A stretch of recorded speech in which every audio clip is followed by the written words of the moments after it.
Today I am translating General Science chapter number 1 Characteristics of Living Organism in my language.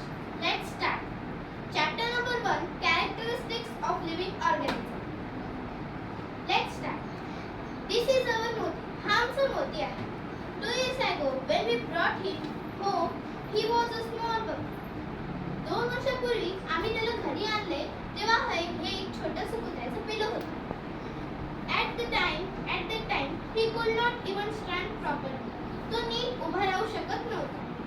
He used to drink milk. We gave him and sleep for a very long time. आम्ही त्याला पिण्यासाठी दूध द्यायचो आणि तो ते दूध पिऊन गाढ झोपून राहायचा. Now Moti has grown. आता मोती वाढलेला आहे. If a ball is thrown far away, जर का आम्ही बॉल दूरवर फेकला, he runs to get it. तो त्याला पकडण्यासाठी जातो. He catches the ball in his mouth and bring it back. तो त्याच्या तोंडामध्ये तो बॉल पकडतो आणि परत आमच्याकडे घेऊन येतो. If a biscuit is tossed high up, he jumps and catch it in the air. जेव्हा एक बिस्किट हवेमध्ये फेकलं तर तो ते पकडून सर खाऊन घेतो. When he taken for a walk, he now pulls me alone. जेव्हा आम्ही त्याला फिरायला नेतो तेव्हा तो आम्हालाच ओढून नेतो. Moti grew up, but during that time, his dog collar, his leash, and his toys have all remained in the same size. मोती आता खूप वाढला आहे, पण त्याचे खेळणे, त्याची वागी हे त्याच आकारामध्ये राहिले. They did not grow like Moti. ते मोतीसारखे वाढू शकले नाही. Why this must have happened? हे असे का झाले? कारण त्या वस्तू हे निर्जीव आहेत. Many things are shown in the picture. चित्रामध्ये काही वस्तू दिलेल्या आहेत. Which of them need food? या चित्रामधील वस्तू कोणकोणत्या वस्तूंना जेवण लागते? जसे की गाय, कोंबडीचे पिलं, कोंबडी, माणसं, बकरी इत्यादी. Which things in the picture don't grow? या चित्रामध्ये कोणकोणत्या वस्तू वाढत नाही? जसे की ट्रॅक्टर, बैलगाडी, भांड, कुऱ्हाड इत्यादी. Make list of both separately. त्या दोघांची सेपरेटली एक लिस्ट करा. Go to the large tree near your school or home. तुमच्या शाळेजवळ किंवा घराजवळ एक मोठं झाड असेल त्याजवळ जा. Carefully observe all the small and large living organisms around it. त्या झाडाच्या अवतीभोवती कोणकोणते सजीव आहेत याचे नीट निरीक्षण करा. Make a list of those living organisms. त्या सजीवांची एक यादी करा. Take a close look of the tree trunk, branches, leaves and flowers. त्या झाडाच्या खोडाजवळ, पानांजवळ, फांद्यांजवळ, फुलांजवळ कोणकोणते सजीव आहे याचे नीट निरीक्षण करा. Did you spot any living creature in the rough part of the trunk or on the leaves, on the soil beneath the tree?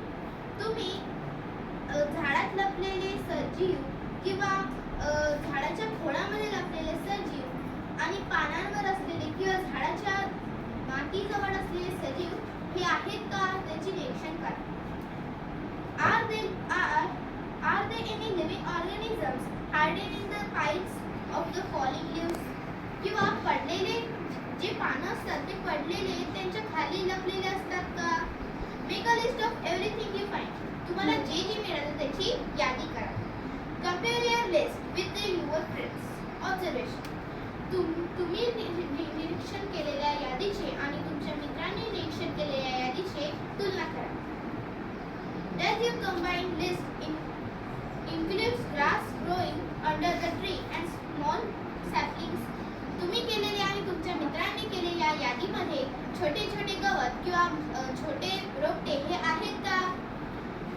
Some living organisms are so large that they can be seen from a distance, while others are very small.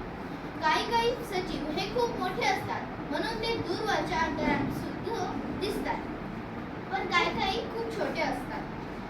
Some are even microscopic. ते सूक्ष्मदर्शक असतात. So tiny that they cannot be seen with the naked eyes. असे सजीव की जे आपल्याला उघड्या डोळ्यांनी दिसू शकत नाही. Regardless of their size, every living thing सजीवांनुसार प्रत्येक सजीवाला हवा, पाणी, अन्न याची गरज असते. They gain energy from food which allows them to grow. ते अन्नातून शक्ती घेतात, त्यानेच ते वाढू शकतात. ग्रोथ अँड डेव्हलपमेंट, वाढ आणि विकास. Growth in the living beings is not just in the increasing size, their height and weight. जे सजीव असतात ते त्यांच्या फक्त हाईट मध्ये म्हणजे त्यांच्या उंचीमध्ये, वजनामध्ये आणि त्यांच्या आकारामध्येच वाढू शकतात का? As a baby grows, it also learns new skills such as crawling, standing, walking and jumping. जेव्हा बाळ वाढतं तेव्हा तो धीरे धीरे नवीन नवीन स्किल्स शिकत राहतो, जसं की सरपटून चालणे, उभे राहणे, चालणे व उड्या मारणे अशा. Development is a progress in the organisms body intelligence work capacity आणि स्किल्स. विकास हा आपली बौद्धिक क्षमता, काम करण्याची क्षमता व आपल्या नवीन स्किल्स यामध्ये वाढवतो. Although all living beings grow, growth in the animals occurs only for a specific period of their life. जे सजीव असतात ते त्यांच्या स्पेसिफिक पिरियड पर्यंत जगू शकतात. Plants continue to grow as long they are alive. वनस्पती सुद्धा जिथपर्यंत ते जिवंत राहतात तिथपर्यंत ते वाढू शकतात. We can observe growth in all of the living trunk of the tree trunk.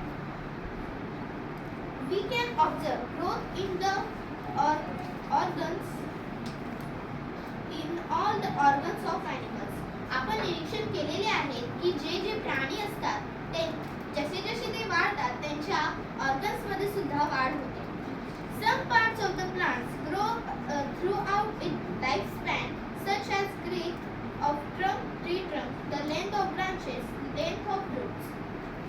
जे वनस्पती असतात त्यांचे जे भाग असतात ते त्यांच्या जीवनक्रमानुसारच वाढू शकतात, जसं की फांद्यांची वाढ, पानांची वाढ, खोड इत्यादी. Growth of some organs of the plants occur for a limited period. ते सुद्धा त्यांच्या लिमिटेड पिरियड पर्यंतच वाढू शकतात. For example, increasing in the size of the leaves, पानांमध्ये झालेली वाढ. Find out the difference in the growth patterns of the tree like people, banyan, bamboo, coconut and mango. पीपळ, बनियन, बांबू, नारळ आणि आंबा या झाडांचे जे भाग असतात ते वाढतात का याचे निरीक्षण करा किंवा शोधून काढा. Plants produce their own food through the process of photosynthesis. ते वनस्पती आपले अन्न हे प्रकाश संश्लेषण या संस्थाने आपले अन्न तयार करतात. Animals depend on plants and other animals for their food. काही प्राणी हे वनस्पतींवर अवलंबून राहतात तर काही प्राणी हे प्राण्यांवरच अवलंबून राहतात.